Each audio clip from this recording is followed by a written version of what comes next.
Muito bem, meus irmãos. Como nós temos falado desde o início deste culto, hoje, 7 de setembro de 2025, é um dia histórico para nós. Histórico não apenas porque nós estamos mais uma vez celebrando a independência do Brasil. E isto foi algo muito importante e nós devemos sempre orar e trabalhar para que a liberdade seja preservada. Mas nesse dia é histórico para nós da Primeira Igreja Batista de Fortaleza, porque além da posse de novos diáconos, nós estamos também lançando uma campanha que vai durar muito tempo. E você vai ter agora então uma prévia desta campanha.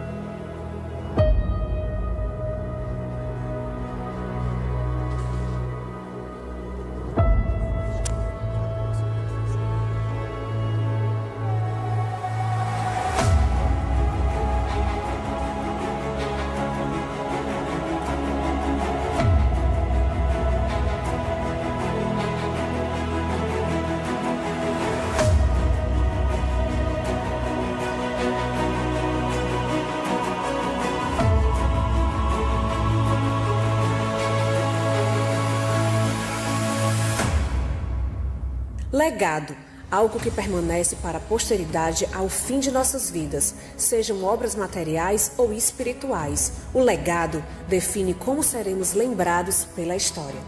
Todos nós recebemos e deixamos um legado no âmbito pessoal, familiar, social e também como igreja. Estamos caminhando para os 100 anos de existência. Que maravilha poder contemplar o que herdamos dos irmãos que nos antecederam. Muitos já estão na glória eterna, outros ainda caminham conosco, transmitindo-nos um legado rico, tanto material quanto espiritual. O pastor Burton Davis foi um líder visionário. Escolheu um local estratégico para estabelecer a primeira Igreja Batista de Fortaleza. E hoje desfrutamos de um endereço privilegiado no coração da nossa capital. Entretanto, o maior legado não é patrimonial, mas espiritual. Neste espaço, sempre bem cuidado, crianças vieram no colo dos seus pais, ouviram as histórias da Bíblia, brincaram no parquinho e formaram aqui seus melhores amigos. Neste lugar, nasceram namoros que floresceram em abençoados e frutíferos casamentos. Mas acima de tudo, no templo, nas salas da escola bíblica, na quadra, nos corredores, nas conversas pessoais, nas orações dos pequenos grupos que aqui se reúnem semanalmente, a palavra de Deus foi anunciada. Vidas foram salvas, corações edificados e a comunhão cristã verdadeiramente experimentada. Pela graça do Senhor, aquele pequeno rebanho de apenas 7 irmãos cresceu ao longo de 95 anos. Hoje, necessitamos ampliar nosso espaço físico para acolher, com dignidade, as centenas de pessoas que se reúnem conosco para cultuar a Deus e estudar as Sagradas Escrituras. Recebemos gratuitamente um legado. Cabe a nós não apenas preservá-lo, mas também construir o nosso, deixando marcas patrimoniais e espirituais para as próximas gerações. Neste mês de setembro, iniciamos uma grande jornada, alcançar em 12 meses o valor de R$1 milhão. Vamos nos empenhar com criatividade e dedicação, mas confiamos na fidelidade de cada irmão. Um pouco de cada um, somado à bênção de Deus, torna-se muito. Juntos, ao longo dos próximos meses e anos, seguiremos construindo um legado. Que o Senhor abençoe os nossos esforços e abra todas as portas, para que no tempo certo possamos conquistar e deixar um legado que abençoará as futuras gerações. Juntos, construindo um legado.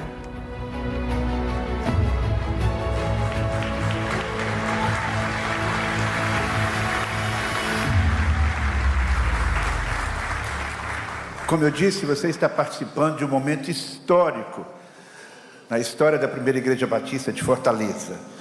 Nós estamos aqui numa jornada que não é simplesmente uma corrida de 100 metros, mas é uma maratona que vai durar alguns anos. E a primeira etapa é esta campanha Juntos Construindo um Legado. Chegou o tempo de efetivamente realizarmos um sonho que Deus tem colocado no coração de nossa liderança, e eu posso dizer de muitos outros irmãos que nem são líderes, mas que percebem a necessidade, os desafios deste tempo. Nós precisamos ampliar o nosso espaço para receber melhor as pessoas que estão chegando, para que os nossos filhos, os nossos netos, os nossos bisnetos possam crescer aqui num espaço que seja adequado. Um lugar onde possamos continuar adorando ao Senhor, onde possamos ser edificados na palavra de Deus para cumprirmos a nossa missão neste mundo. Então o que nós temos não é simplesmente um alvo de uma construção ou de a compra de um terreno, é algo muito maior. E por isso nós escolhemos este tema, Juntos Construindo um Legado. Você pode repetir comigo? Juntos Construindo um Legado. E eu quero convidar você a repetir comigo também a nossa divisa. Nós escolhemos uma divisa, 1 Crônicas, capítulo 29, versículo 6 e versículo 9. Vamos recitar juntos? Então, o chefe das famílias, os líderes das tribos de Israel, os comandantes de 1000 e de 100, e os oficiais encarregados do trabalho do rei, ofertaram espontaneamente. O povo alegrou-se diante da atitude de seus líderes, pois fizeram essas ofertas voluntariamente e de coração íntegro ao Senhor. Esse é o espírito da nossa campanha, uma contribuição voluntária, uma contribuição que nos traz alegria.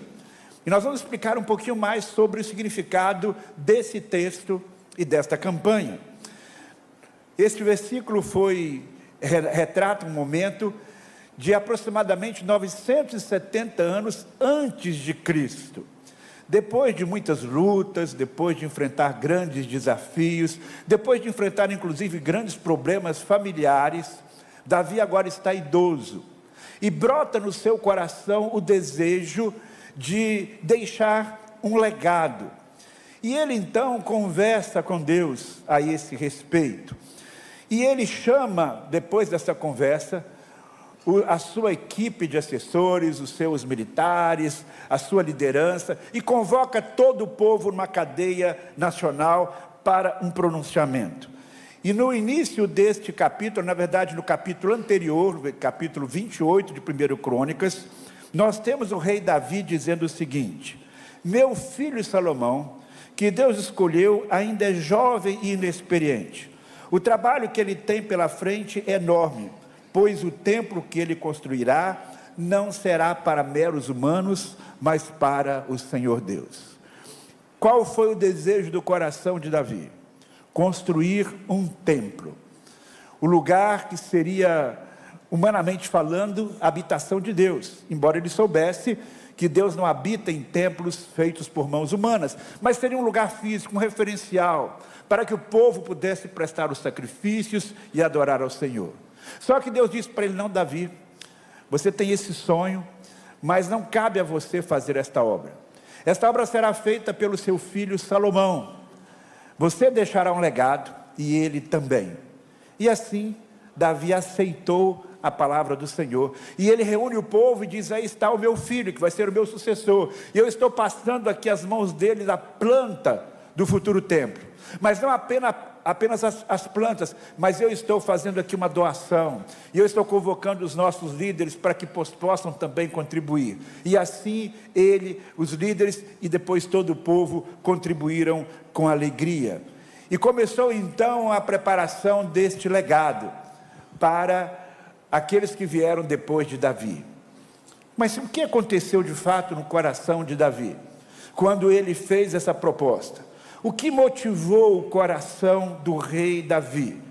Como eu disse, ele no final da sua vida, deixa o seu coração se envolver por esse ardente desejo, deixar um legado.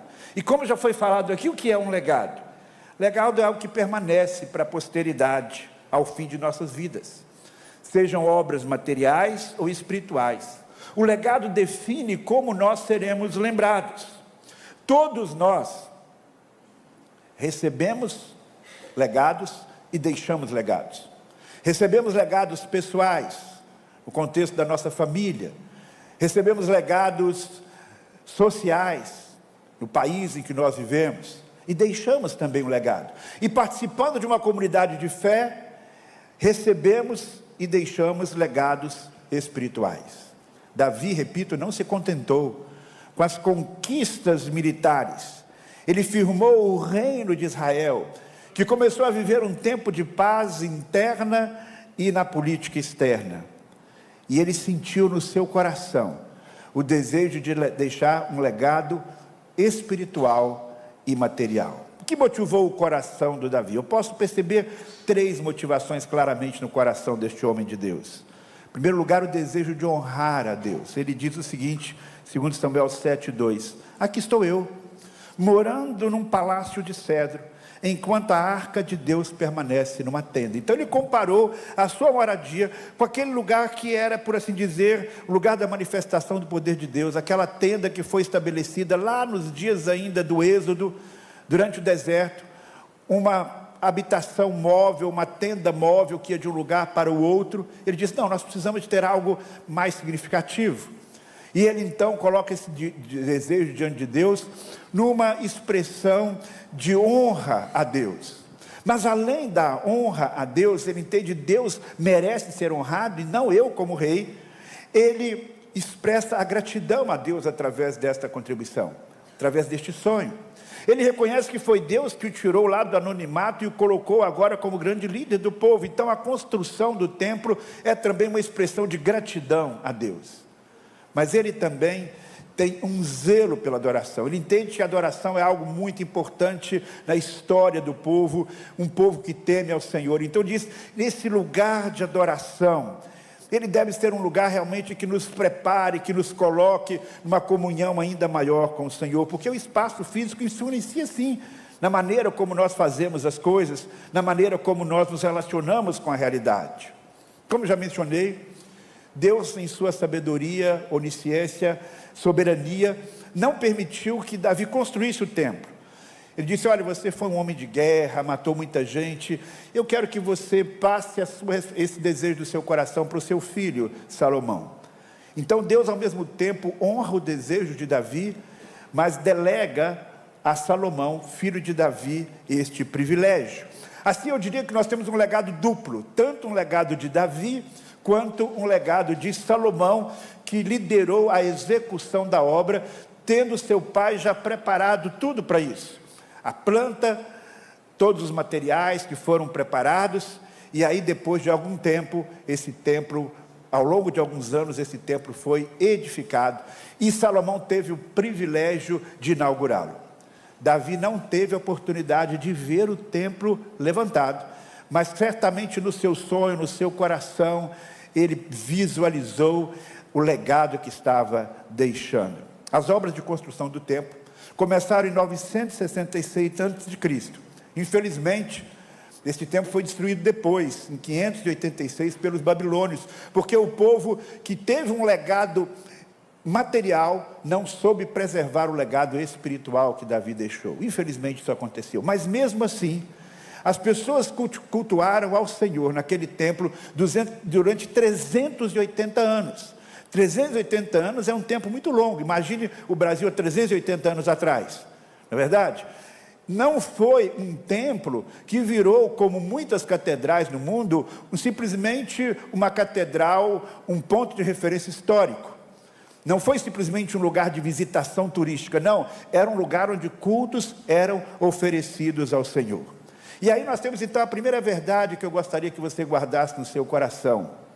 Um legado material adquire um valor eterno quando nasce da gratidão a Deus e tem como propósito principal honrar o seu nome.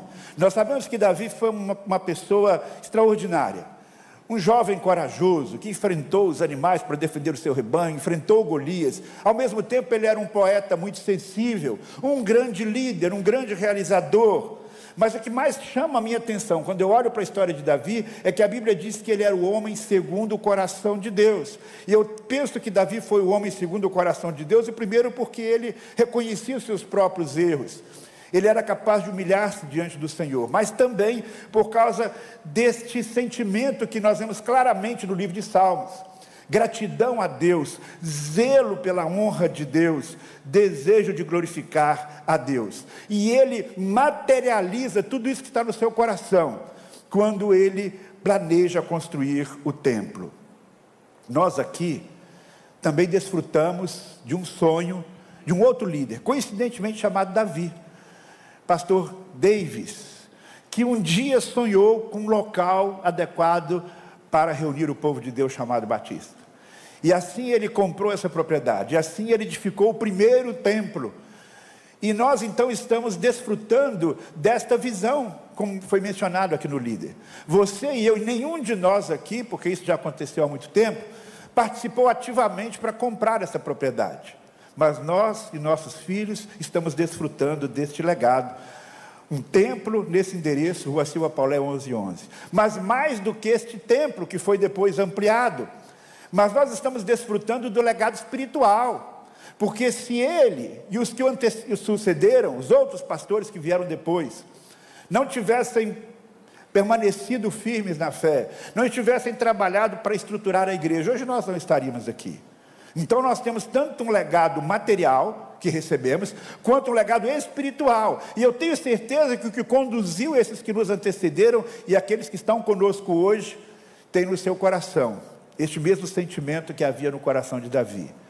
Desejo de honrar o Senhor, zelo pela adoração ao Senhor e gratidão a Deus. Aqui nesse espaço, como eu disse, muitas coisas aconteceram ao longo dos anos, tanto aqui no templo quanto nas nossas dependências. E nós queremos que muitas outras coisas possam continuar acontecendo daqui por diante. Nós recebemos então muito mais do que um legado patrimonial. Nós recebemos um legado espiritual, de fidelidade aos cultos dominicais, à escola bíblica e a tantas outras iniciativas que foram implementadas ao longo dos anos para o crescimento da igreja. Então, assim como Davi deixou um legado lá atrás, pastor Davis deixou um legado e os que o sucederam também, nós também queremos ter esse mesmo privilégio, com esse mesmo sentimento. Mas em segundo lugar, e caminhando para o final, nós somos desafiados não apenas a deixar um legado, mas fazer isso com alegria, com este sentimento de unidade.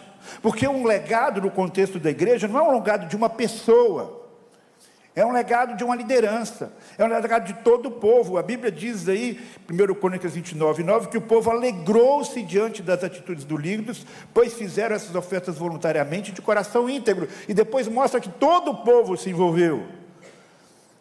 O desafio é muito grande, R$1 milhão por ano. Isso significa cerca de R$100 mil por mês.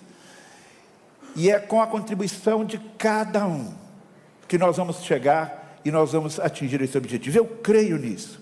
Materialmente, este é o maior desafio que eu já enfrentei na minha vida ministerial. Mas no meu coração há fé e esperança de que nós seremos vitoriosos. Faltam apenas 5 anos para o centenário de nossa igreja. E nós queremos deixar então, para os nossos filhos, para os nossos netos, para os nossos bisnetos e para todos aqueles que o Senhor trará, de diferentes lugares do Brasil, porque a nossa igreja recebe gente de todo lugar do mundo. Nós queremos deixar esse legado. Alguns de nós talvez não vão ver o templo completamente pronto, mas nós temos o privilégio de estarmos lançando as bases, comprando um terreno, lançando os alicerces para este lugar, que será um lugar para a glória de Deus.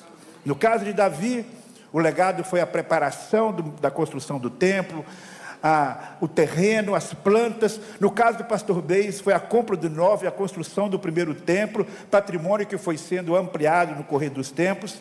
E agora o nosso desafio, o seu desafio, é a construção desse espaço físico. E o primeiro passo, então, para este novo local, é a compra de um terreno onde esse templo será erguido, para a honra e para a glória do Senhor. Posso contar com você? Deus conta com você. Que Deus nos abençoe. Amém. Amém. Nós vamos agora fazer uma pequena inversão, e nós vamos cantar, eu digo.